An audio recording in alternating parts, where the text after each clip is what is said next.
Happy lunch hour, guys. Okay, so one of the biggest things about prepping is to kind of try to figure out what is going on before it actually happens so you can be ready for it when it does.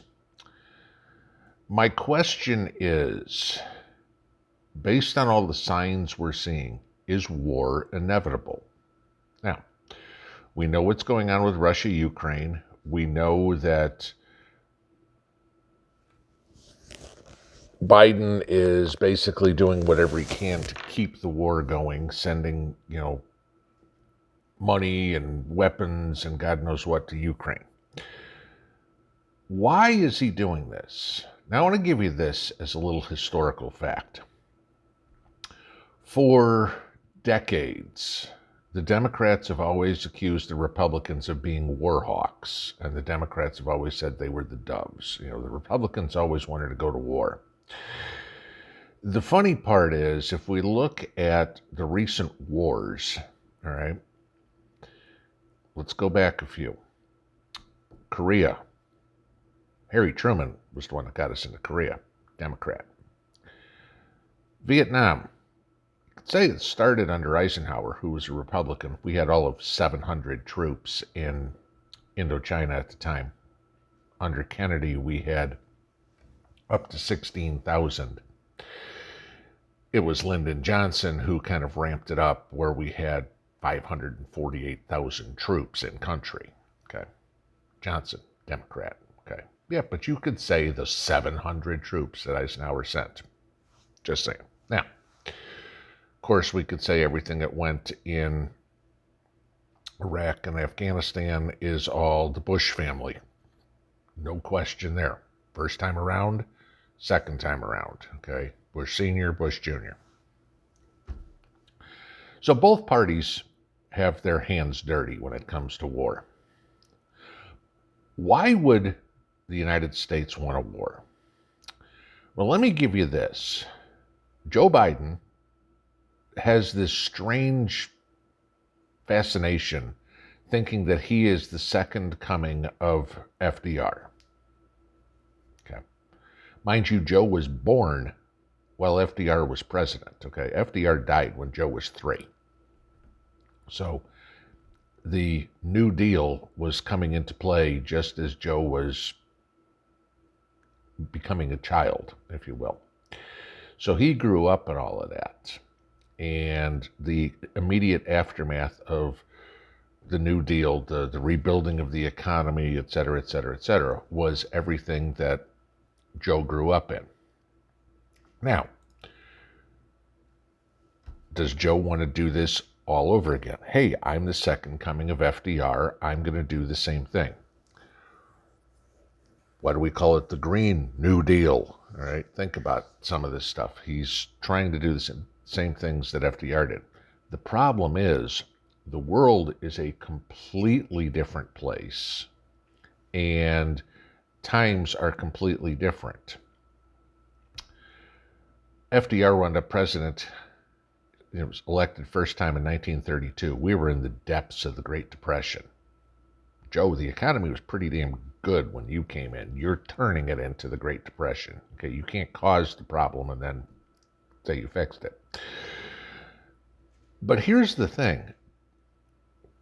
At the time, the United States wasn't exactly what you'd call a wealthy company or a country. We went into World War II. Asia was decimated. Europe was destroyed. Okay. And when World War II was over, the United States was basically the only country left with any manufacturing capacity. Then we can get into the Marshall Plan and the banking and everything like that we got into too. All the cards fell right for the United States to emerge as the superpower. Why? It was pretty much the only country around that wasn't destroyed, okay, in the I don't want to say free world, but in the Western world, if you will. Okay, Australia, of course, but they got hit a little bit too. South America, yeah, all right, South America kind of does their own thing. They don't get involved in too much, it seems. Well, here's the deal. World War II is what got FDR and got the economy going again. Does Joe see the same thing? Hey, let's get another war going, and that will be enough to get our economy going. Why do I say this? Well, let's take a look at something. Let's take a look at some NATO countries.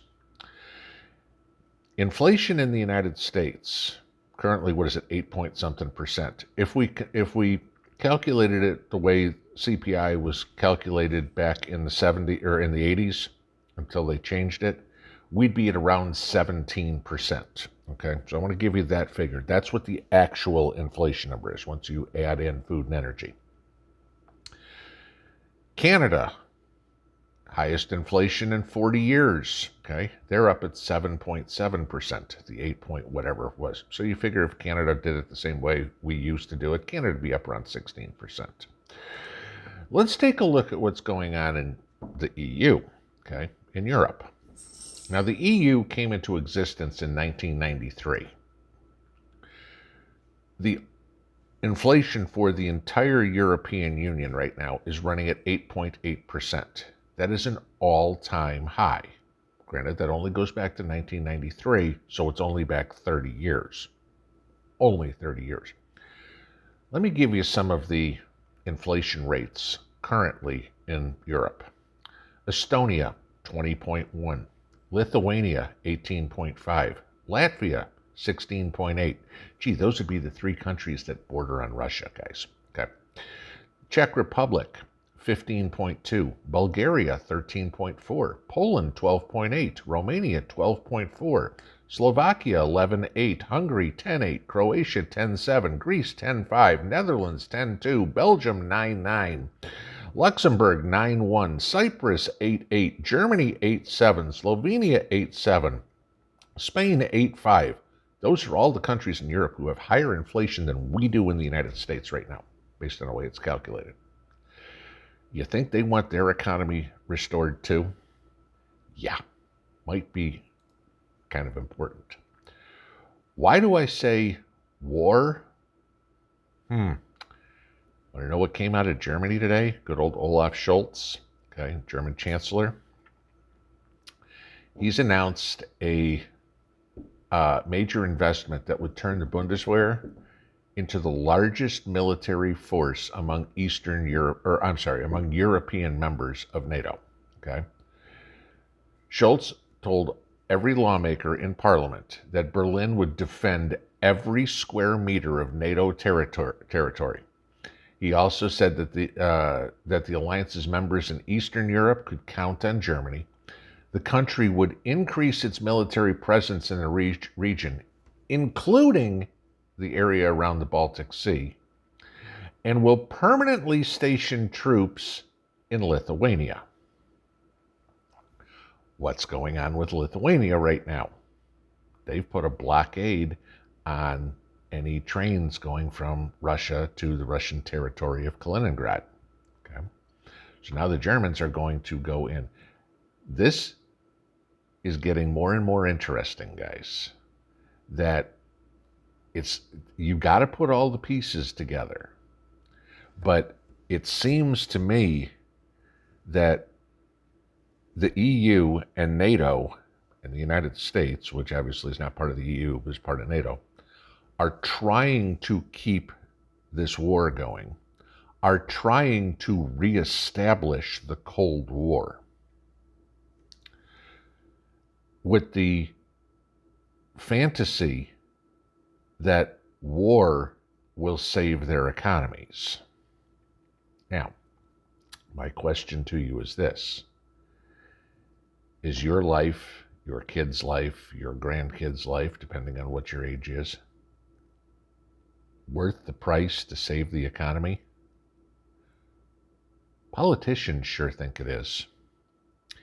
You know, it's funny, you had former Russian president before Putin, Medvedev, who came out and basically called the leaders in Europe weak. You know, that Macron wasn't a strong leader, that Scholz wasn't a strong leader. I mean, I'll absolutely say that. that there's no question whatsoever. We need leaders again like Ronald Reagan and Margaret Thatcher. We don't need leaders like Boris Johnson and Emmanuel Macron and Olaf Scholz. They know how to get us into trouble.